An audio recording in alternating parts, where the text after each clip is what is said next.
Let me tell you a story, one as old as the pines of the Montana wilderness.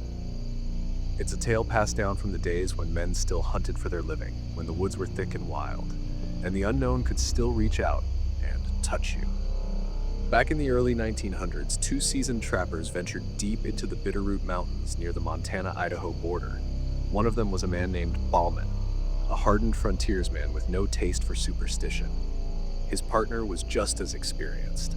Together, they searched for new trapping grounds, far off the beaten path. They found a remote valley, nestled beneath jagged peaks. Game was plentiful. Human tracks? Nowhere to be found. It seemed like the perfect spot, but from the very start, things weren't right.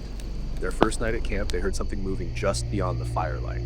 Heavy footsteps, slow, deliberate.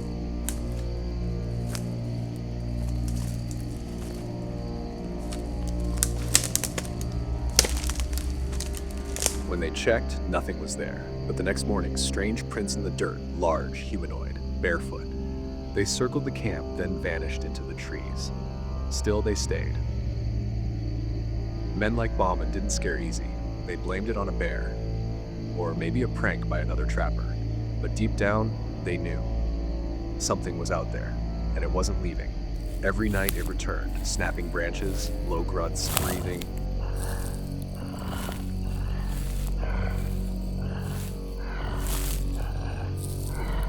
Their supplies were ransacked, traps were wrecked or stolen. Once, Bauman found their lean-to destroyed, smashed apart like something massive had stormed through it in a rage. So they moved camp, built a new shelter higher up near a creek, but the feeling was worse. Colder, quieter, like the forest was holding its breath. One morning, Bauman went off alone to check their traps. He told his partner to stay at camp, keep the fire going. He was gone for hours. And when he came back, what he saw chilled him to the bone. The fire was dead, the pot of stew overturned, and his partner lifeless, neck broken, body sprawled across the camp, face frozen in terror, and around him, the same massive footprints, circling, watching. Bauman didn't investigate. He didn't gather supplies, he didn't bury the body. He ran through the forest, down the trail, all the way back to civilization. He never talked much about that day. Not until years later, when President Theodore Roosevelt, a known outdoorsman and lover of wild tales, included the story in his 1893 book, The Wilderness Hunter. Roosevelt believed Bauman, not because he believed in monsters, but because he knew Bauman wasn't a man who scared easy. Something happened out there.